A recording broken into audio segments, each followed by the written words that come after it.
distinguished representative of Croatia. Please, the floor is yours. Thank you very much, Madam Chair. Madam Chair, Excellencies, ladies and gentlemen, I wish to thank our host, Ministerial, as well as the whole Polish chairmanship team for their warm hospitality and excellent organization of this Ministerial Council meeting. Poland indeed deserves admiration for the constructive, professional, and outstanding work undertaken in an extremely challenging year for the OSCE.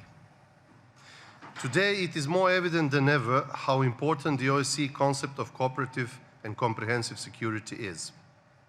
Despite all diplomatic efforts, one country has chosen a path of war, destruction, crime, and human suffering.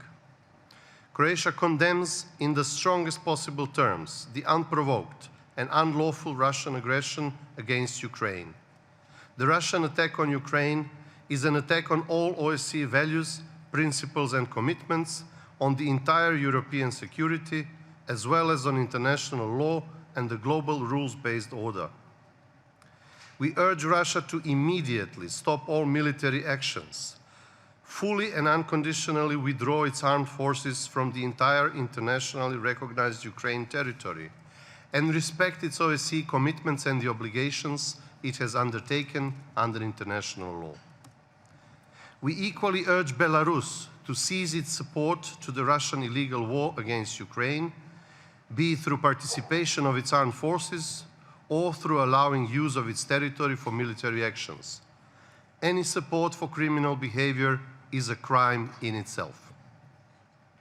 Croatia will continue to support Ukraine and the Ukrainian people.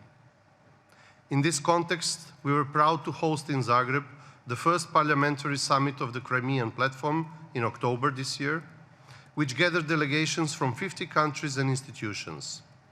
The summit focused on the international community's efforts to support Ukraine and its people while holding Russia accountable for documented war crimes and attempted annexation. Madam Chair, we must not forget the conflicts in Georgia and Moldova. These two countries also need our support in overcoming occupation and strengthening their resilience. We support efforts in the framework of the Geneva International Discussions for Georgia, as well as efforts in the 5+2 format for Moldova. The conflict in Nagorno-Karabakh remains the task of the OSCE, and we encourage Armenia and Azerbaijan to engage in meaningful dialogue in order to achieve a comprehensive settlement of disputes through diplomatic means and mutually acceptable solutions. Madam Chair, human rights are a vital part of a comprehensive and indivisible security enshrined in all OSCE documents since its inception nearly 50 years ago. We are deeply concerned with the erosion of human rights and media freedom in the OSCE area, especially, again, in Russia and Belarus. We urge their respective authorities to cease the persecution of political opposition, as well as any dissenting voice from the media and civil society.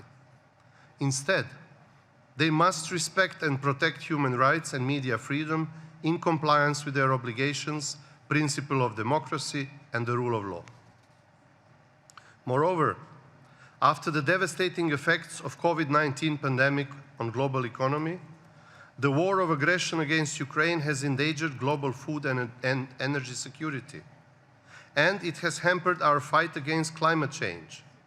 The Mediterranean, as a region that is warming 20% faster than the global average, is at the heart of our concern.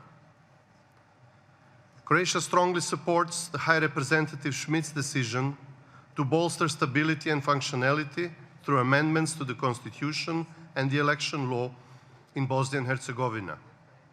This action was both urgent and necessary to prevent major political instability in the aftermath of the elections. The process of changing the electoral framework must be continued in order to eliminate all forms of discrimination in the electoral process in a systematic, fair, and democratic manner. Madam Chair, looking ahead, I invite all participating states to recommit to our vision of a safe and secure future and to collaborate constructively. This includes the adoption of a realistic an adequate budget that will provide the OSCE with the necessary financial and human resources in order to fulfill the tasks we have given it today and in the past. In conclusion, I wish the incoming chairmanship of North Macedonia every success in this difficult time, and I assure our dear friend, Minister Osmani, and his team of our full support and cooperation. I thank you very much. Thank you. I now pass the floor to the next speaker on my list.